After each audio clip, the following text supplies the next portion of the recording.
생각해보니 나는 왜 로또 1등 같은 은혜를 바랄까? 신앙생활을 하다 보면 마음 깊은 곳에서 이상한 기대가 올라올 때가 있습니다. 하나님이 한 번에 내 문제를 뒤집어 주시고, 기도 한 번에 인생이 확 바뀌고, 오래 쌓인 답답함이 어느 날 갑자기 사라지는 기적 같은 순간을 기다리게 됩니다. 물론 하나님은 그렇게도 일하실 수 있습니다. 실제로 성경에도 한순간에 길이 열리고 상황이 뒤집히는 장면들이 나옵니다. 그런데 문제는 우리가 그 특별한 은혜만 은혜로 여기기 시작할 때입니다. 평범한 하루는 은혜가 아니고, 조금씩 자라는 변화는 시시하고, 작은 인도하심은 만족스럽지 않게 느껴질 때가 있습니다. 생각해보면 나는 왜 로또 1등 같은 은혜를 바라고 있을까? 왜 하나님이 조용히 주시는 은혜보다 단번에 터지는 은혜에 더 마음이 끌릴까? 어쩌면 그 안에는 믿음보다 조급함이 있고, 감사보다 비교가 있고, 하나님 자신보다 내가 원하는 결과가 더 커져 있는지도 모릅니다. 이스라엘 백성도 그랬습니다. 광야에서 하늘에서 만나가 내렸습니다. 그 자체가 엄청난 은혜였습니다. 그날 먹을 양식을 하나님이 직접 주시는 일이었으니 말입니다. 그런데 시간이 지나자 사람들은 그 은혜에 익숙해졌습니다. 매일 주시는 은혜보다 눈에 확 들어오는 다른 것을 원하기 시작했습니다. 오늘도 내게 주시는 하나님의 은혜는 생각보다 소박한 모습일 수 있습니다.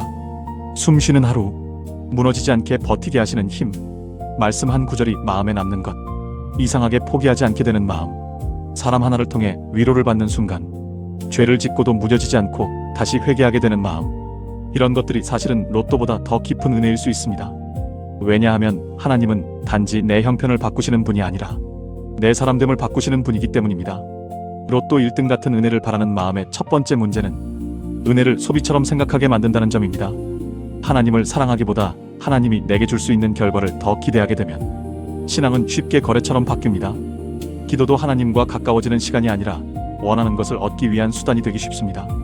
두 번째 문제는 작은 은혜를 무시하게 만든다는 점입니다. 하나님이 지금도 일하고 계신데 내가 기대한 크기가 아니라는 이유로 못 보는 것입니다. 그러면 사람은 은혜 속에 살면서도 늘 은혜가 없다고 느끼게 됩니다. 세 번째 문제는 비교를 키운다는 점입니다. 누군가는 빨리 풀리고 누군가는 크게 얻는 것처럼 보일 때 나는 왜 이렇게 평범할까 하고 흔들리게 됩니다. 하지만 하나님은 사람마다 다른 방식으로 인도하십니다. 어떤 사람에게는 한순간에 기적을 주시고 어떤 사람에게는 긴 시간의 훈련을 통해 더 깊은 은혜를 주십니다. 성경을 보면 하나님은 자주 조금씩 일하셨습니다. 씨앗이 자라듯이, 누룩이 퍼지듯이, 새벽이 밝아오듯이. 예수님도 하나님 나라는 갑자기 터지는 화려한 장면보다 조용히 퍼지고 자라는 것으로 비유하셨습니다. 그렇다면 내가 붙들어야 할 것은 로또 같은 은혜가 아니라 매일의 은혜를 알아보는 눈입니다.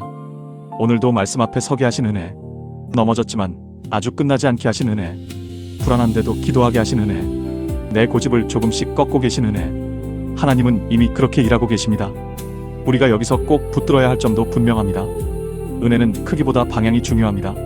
내 삶을 하나님 쪽으로 움직이게 하는 것이라면 그것은 이미 큰 은혜입니다. 사실 더 무서운 것은 은혜가 없는 삶이 아니라 은혜 속에 있으면서도 늘 더 큰 것만 바라보다 지금 주신 은혜를 놓치는 삶인지도 모릅니다. 어쩌면 하나님은 내게 로또 1등 같은 은혜를 주지 않으시는 것이 아니라 더 오래가고 더 깊이 남는 은혜를 매일 주고 계신지도 모릅니다.